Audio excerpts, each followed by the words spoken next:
agora eu chamo a Amanda Klein para participar do nosso debate. Amanda, boa tarde para você sobre a exoneração a pedido do próprio Onyx Lorenzoni. Está aí uma prática comum entre os políticos, né?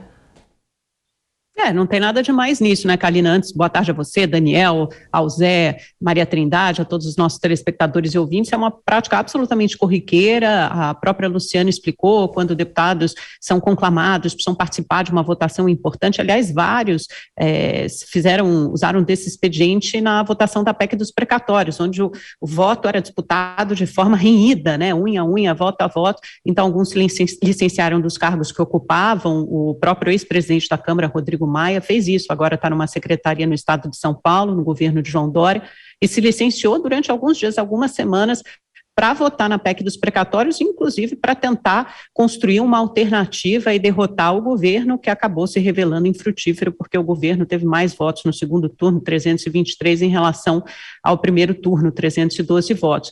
Então, é uma manobra aí normal, e o Onyx Lorenzoni, aliado de primeiríssima hora do presidente Bolsonaro, quer sair candidato ao governo do Rio Grande do Sul. Aliás, foi um dos grandes patrocinadores dessa saída do presidente Bolsonaro para o PL, que deve ser confirmada, já foi confirmada por expoentes do Partido Liberal, e tem em Onyx um dos seus grandes apoiadores, porque ele precisa da legenda para sair candidato a governador do Rio Grande do Sul, e deve disputar com outro aliado de primeira hora do Planalto, que é o senador Heinz, né, Luiz Carlos Heinz, ali atuou com firmeza para defender o governo na CPI da Covid, também diz que vai manter a candidatura, mesmo que tenha que disputar com o Onyx. Bolsonaro deverá ter 2 palanques no ano que vem no Rio Grande do Sul. José Maria Trindade, você concorda com a opinião de Amanda Klein? Na verdade, esse, como ela bem mencionou, é um expediente antigo. Também me lembro da gestão de Michel Temer, que exonerava muitos ministros justamente por conta daquelas votações, por conta dos processos de impeachment contra Michel Temer. Mas Onyx também tem um histórico de articulação, tanto que foi inclusive ministro da Casa Civil, não é mesmo, Zé? É normal, mas não deveria, né? Isso acontece de uma forma mais corriqueira quando o suplente que assume não tem a mesma ideia do ministro, né? Aí significa um voto a mais, e em votações importantes isso aí é fundamental. É tradicional, isso acontece. O Onyx mesmo já foi exonerado, que eu me lembro, assim, pelo menos 3 vezes para votar no Congresso Nacional. E agora é um momento importante, porque a votação da peça orçamentária, né, para o ano que vem, e ele poderá não só votar, como negociar, né, definir ali pontos importantes na Comissão de Orçamento do Congresso Nacional. E é um momento importante. Eu sempre digo, se existisse um só motivo para o funcionamento do Congresso, seria a votação do orçamento. Agora, não deveria. Por que eu digo isso? É porque eu apoio, acho interessante uma proposta. Aliás, são 3 emendas que pedem isso, que estão no Congresso Nacional, dizendo o seguinte, que um deputado pode assumir qualquer cargo fora do Congresso. É só ele renunciar. O que não pode é um deputado ser eleito para deputado federal e passar todo o mandato como secretário. Ele pode sair para secretário de capital, secretário de Estado e ministro, né? São as condições. Aí ele se licencia e volta a hora que ele quiser, e volta para o emprego a hora que ele quer. Quer dizer, é uma situação muito complicada. Então, eu acho que quando se candidata para a Câmara Federal ou para o Senado, ele tem que exercer. Agora, se ele não quer, ele renuncia. Ficar nessa ida e vinda não é pelo deputado Onyx Lorenzoni, mas pela lógica da coisa. Mas a lei permite, e é a 3ª vez que ele faz publicar a renúncia para atuar no Congresso e depois volta. Enquanto ele está lá, o suplente dele sai de cena. Amanda, será que um outro ministro deve seguir o mesmo caminho aí de Onyx, que pediu para sair neste momento? Como disse o Zé, é algo corriqueiro, já é a 3ª vez do próprio Onyx Lorenzoni.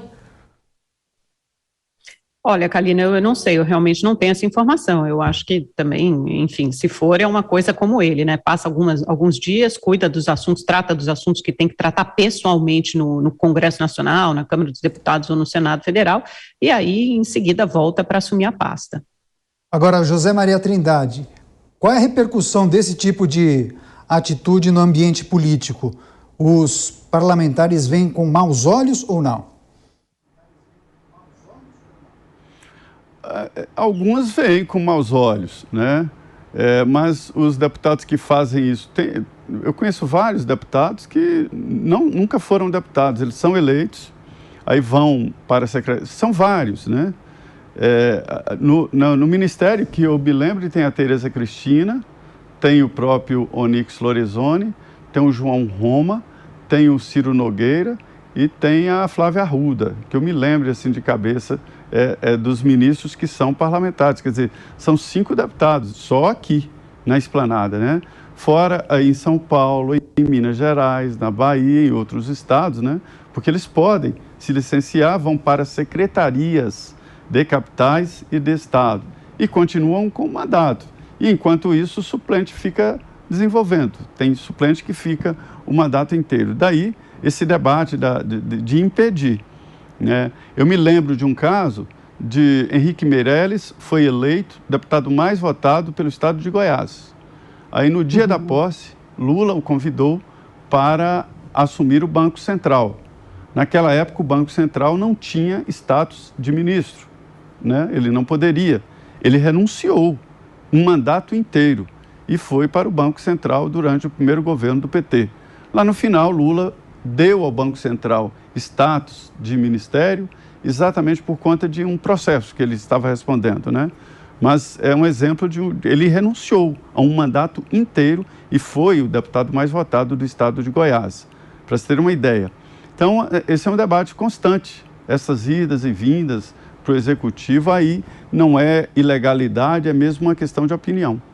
Amanda, vi que vocês... E agora, Zé, só para acrescentar uma última informação, né, agora que eu lembrei, em abril, né, Zé, acho que é abril, que é aquela data para desincompatibilização do cargo, aí sim a gente deve ter uma verdadeira debandada, porque muitos desses ministros concorrem nas eleições do ano que vem, né, a cargos de governador, ou então de deputado, senador, para governador, com certeza eles têm que se desincompatibilizar para qualquer cargo, Zé, é isso? É essa a regra?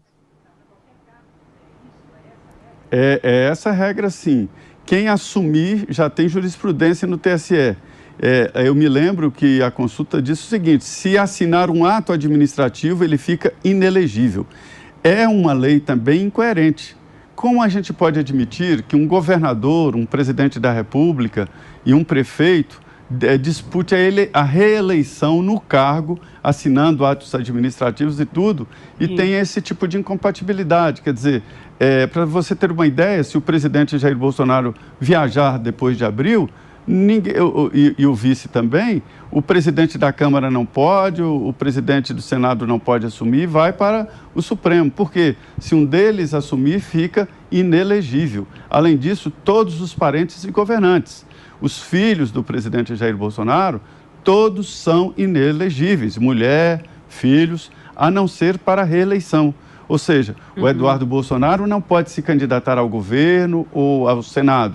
Tem que ser Eduardo Bolsonaro de novo para deputado, o vereador para vereador e assim por diante. E permite que o governador e o prefeito e o presidente disputem reeleição no cargo. Eu vejo ali uma incoerência nisso. Agora, Daniel, só deixa eu fazer uma perguntinha para o Zé, aproveitando essa deixa aí da Amanda. Ô Zé, por exemplo, muito se especula que o ministro da Infraestrutura, Tarcísio de Freitas, possa se candidatar a governo de São Paulo. Aí ele precisaria também se licenciar do cargo? Uma dúvida que eu tenho. Precisa. Se ele assinar um ato administrativo, se ele não sair no Diário Oficial a exoneração dele, ele fica inelegível. E ele será candidato, né? A dúvida é se ao governo ou ao Senado. Agora, Zé, naturalmente, Onyx acabou pedindo a exoneração para estar ali no ambiente, nos corredores da Câmara, para lidar, inclusive tratar de questões que envolvem as emendas. Questão sensível, questão que pode, inclusive, mudar os rumos de negociações. Agora, não me parece que o mais importante aí seja o voto de Onyx em um eventual pleito da Câmara, e sim justamente esse poder de articulação. Agora, eu gostaria que você nos explicasse qual é a grande diferença em articular sendo um deputado ou sendo um ministro. Qual é a diferença? Olha, é uma diferença brutal, mas assim, muito grande, porque um ministro, como o ministro Onyx Lorenzoni, nos corredores da Câmara, discutindo emendas, isso pode ser até crime, né? Porque ele vai executar depois, como ele está negociando lá. E outra coisa que é a prerrogativa de poder. Isso tem um crime, né? Que é você usurpar o poder do outro. Ele não tem o poder legislativo nas mãos. Aí ele saindo, ele vai legislar, ele vai atuar lá negociando. Agora, Daniel, deixa eu te falar uma história aqui. A peça orçamentária é um fetiche no Congresso Nacional. 9 entre cada 10 deputados e senadores adoram isso aí. Se marcar uma reunião da Comissão Mista de Orçamento para a madrugada, 2 horas da manhã, do dia 25 de dezembro, eu te garanto que os deputados, senadores, lobistas, funcionários estarão todos no Congresso Nacional lá batalhando e defendendo os seus interesses. Para você ter uma ideia da importância, o que é para os deputados esse tal Orçamento Geral da União.